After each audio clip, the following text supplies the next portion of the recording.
Jeff and Joe and Paul and I just met with the legislative leadership on both sides of the aisle.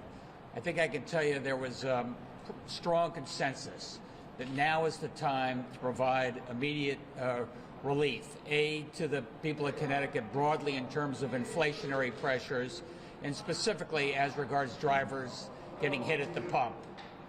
And there are a couple of ideas where we had consensus on, leadership on both sides of the aisle taking it back to the caucus. One, we're going to have a gas tax holiday regarding the 25-cent motor vehicle tax. We'd like to get that holiday kicking in as soon as we can, hopefully within a week. We want to make that available all the way through June 30. And I'd like to see if we can get that done on a bipartisan basis, provide immediate relief for Connecticut drivers at the pump.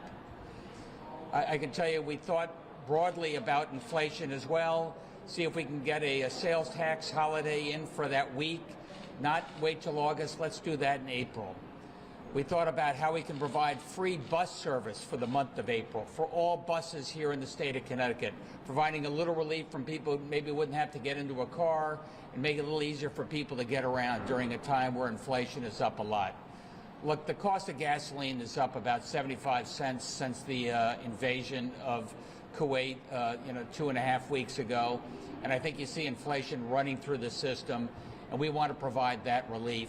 We want to provide that relief up until July 1 for a couple of reasons. One, we're capped under the federal rules, the American Rescue Plan, the ARPA rules. We can only cut taxes so much. And under the spending cap rules established by the legislature, you can only increase spending by a certain amount. We have room to do that between now and June 30 without violating any of those federal rules, which is really important. And as you maybe remember, on July 1, I'd like to think by then we'll have immediate tax relief for the broadest group of Connecticut folks we can.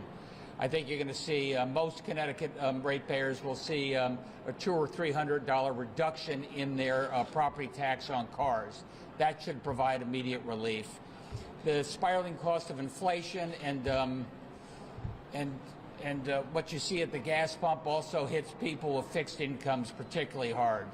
That's why I'd like to think that we're going to have passed a end of the income tax, state income tax on pensions as well as 401k, which could represent thousands of dollars of additional resources for our folks on a fixed income as well.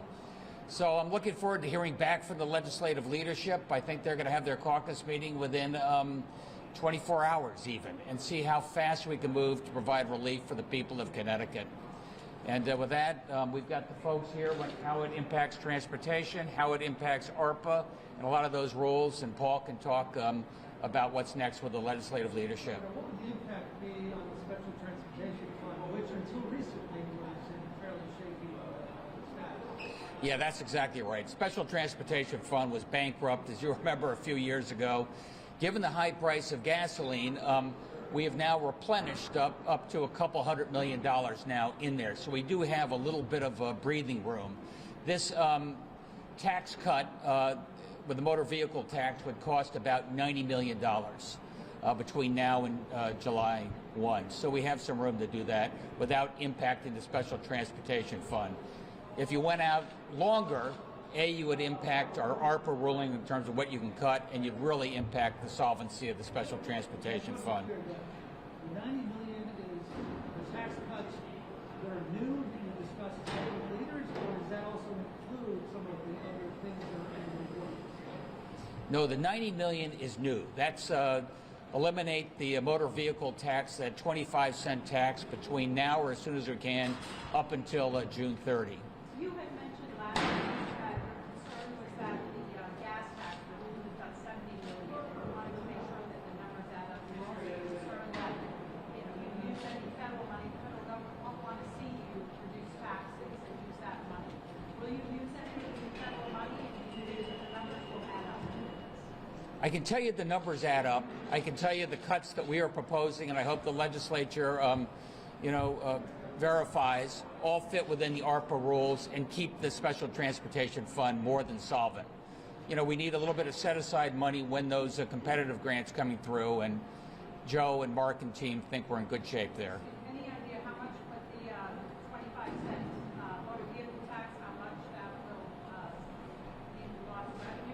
$90 million. 90 million. Yeah, between now and June 30. The whole package, when you throw in the free bus service and things, what is the whole package? Closer to 100. The sales tax holiday is, maybe $5 million. The bus service, depending on how it's configured, is a few $million for the month. Did you guys actually agree amongst yourselves, you as the governor, they as legislative leaders, we're going to suspend this tax 25 cents or not? Is there an agreement? I can tell you there was broad agreement on what we wanted to do. None of the leaders could speak on behalf of their caucuses, but I think they're going to advocate for this solution. So is it possible that there could be a vote on this on Wednesday when the House and Senate meet? I think that's possible. Wouldn't bother me at all, but let's let the leaders figure out what worked for their schedule. So the April sales tax holiday as voting, that would be in addition to the one that traditionally happens in August then? That's correct. Correct. I think April's going to be a pretty good month for that. I mean, where did that come from? Why did you choose April? We choose April because, A, we can afford to do it with the surplus without impacting the ARPA rules. B, I think right now with the incredibly high increase in inflation across the board, want to give people a little bit of relief. We can give them a 6.35% relief for a week in April. Last week there were 6 Democratic governors who were supporting the gas tax cut. Were you under pressure to do that? Do you think this has become political? No, I've always supported that. I mean, I think it makes good sense for the feds to step up as well and provide some relief. And I think they can afford to do it. Governor, why is this better than the way the Republicans came up with last week about the I think they're very similar, to be blunt about it. We had both said we wanted to provide immediate relief at the pump.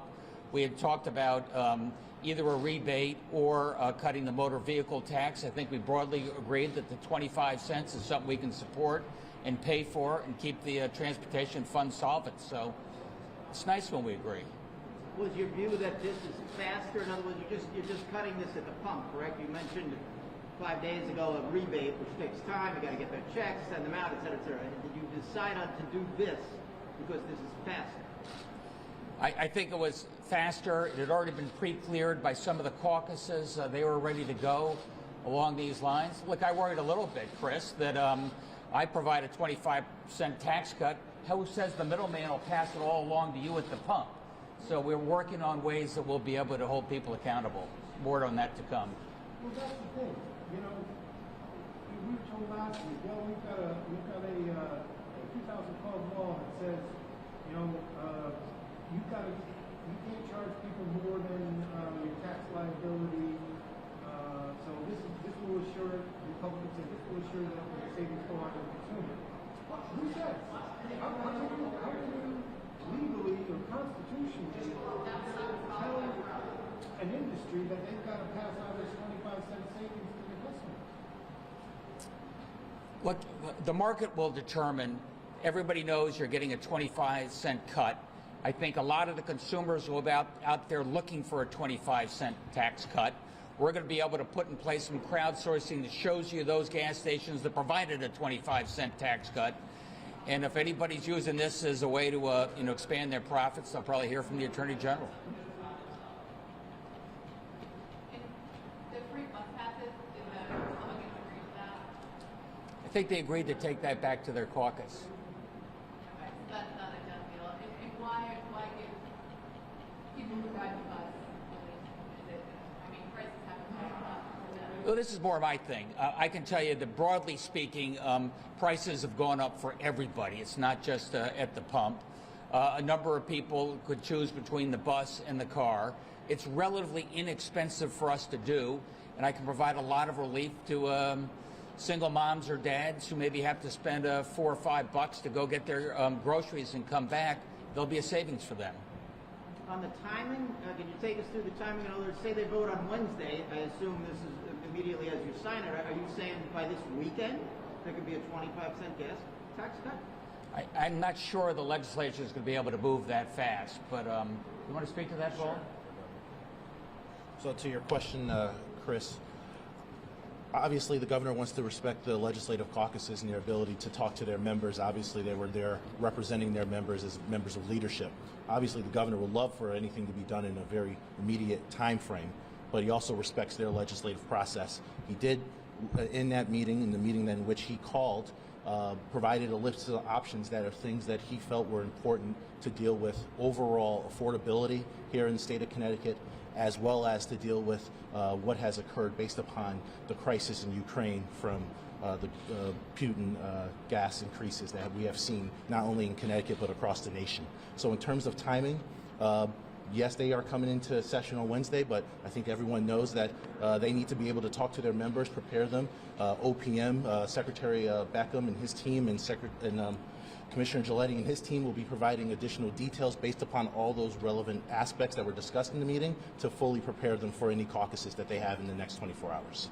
So is it 150 or 180 million that it's going to cost the state? For what? For the excise tax? Yeah, so 90. It's 90. It's 90 million. So was there discussion about when, I mean, the governor said possible, but did that actually come up saying that that's a... No, they wanted to say that they wanted to caucus. They left open a possibility. Obviously, they have an agenda that they have previously set for Wednesday.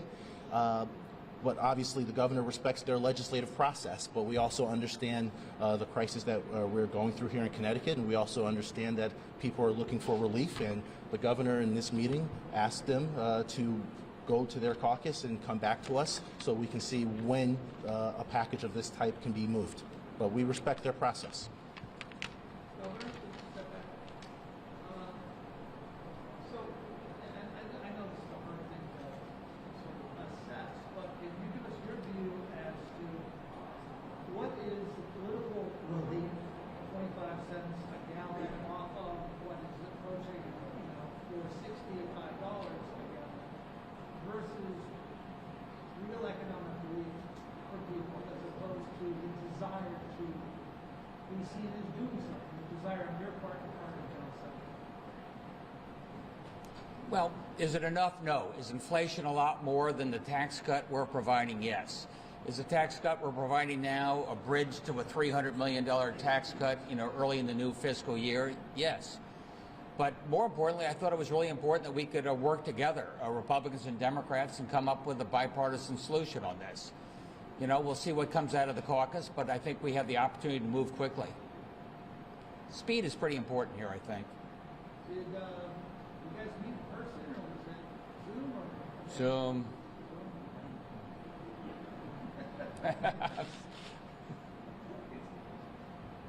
Anything else?